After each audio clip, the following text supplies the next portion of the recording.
27 साल की लड़की थी एना सेबेस्टियन। उसने सीए का एग्ज़ाम क्लियर कर लिया था और उसने ईवाई, इंडिया की जो टॉप बिग 4 कंपनीज होती हैं, उनको ज्वाइन कर लिया था। लेकिन बिग 4 कंपनीज में ज्वाइन करने के बाद ही उसकी 4 महीने बाद ही डेथ हो गई।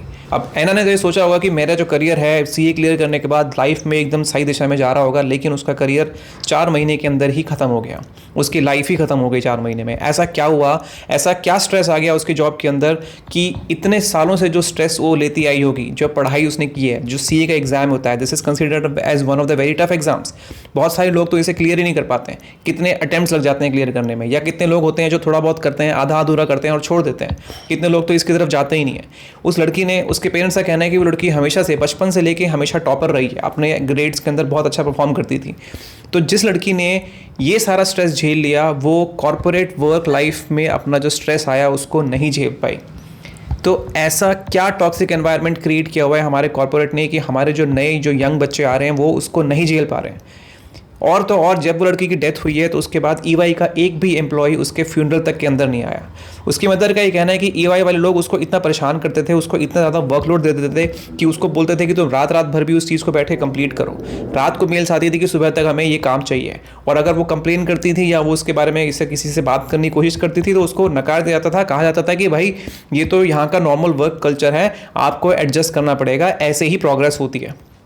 प्रोग्रेस देखिए ऐसी हो गई है कि अब वो लाइफ में कुछ नहीं कर सकती है, because life is not with her, she is dead. तो अब इससे 4 मेन बातें बाहर निकल के आती हैं। पहला तो भैया टॉक्सिक वर्क एनवायरनमेंट जो हो चुका है आजकल, कि बिल्कुल इतना ज़्यादा आपके ऊपर स्ट्रेस डाल देते हैं, इतना ज़्यादा वर्कलोड डाल देते हैं कि आपकी पर्सनल लाइफ क्या है, आपका प्राइवेट लाइफ क्या है, आपकी पब्लिक लाइफ क्या है, कोई मतलब नहीं होता उन्हें, कि हमें बस अपना काम से मतलब है, प्रॉफिट मिलना चाहिए बस। दूसरा है lack of support by the managers, by your seniors. आपके ऑफिस के लोग ही, आपके जो सीनियर्स मैनेजर्स आपको सपोर्ट करने को तैयार नहीं है। तीसरा हो गया वर्क लाइफ बैलेंस की, तो भैया ऐसी तैसी हो चुकी है। आप हमारे देश में नारायण मूर्ति जैसे लोग हैं जो कहते हैं कि लोगों को 16-16 घंटे काम करना चाहिए।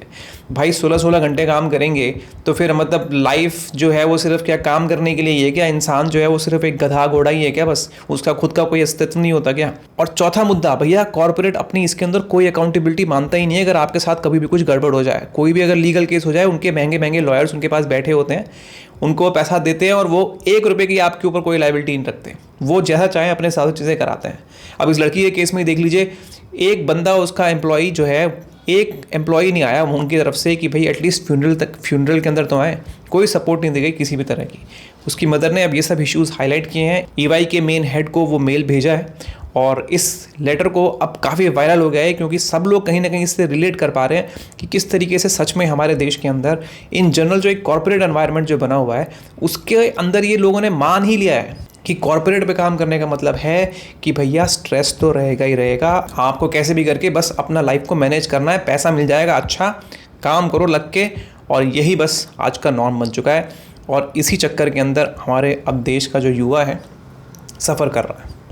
आपका इस बारे में क्या कहना है कि क्या ऐसा काम करने से भी कुछ फ़ायदा है, जहाँ पे काम जो है वो शरीर की ऐसी तैसी कर दे, और काम जो है वो आपकी ज़िंदगी की ऐसी तैसी कर दे, और काम जो है वो आपकी ज़िंदगी ही छीन ले?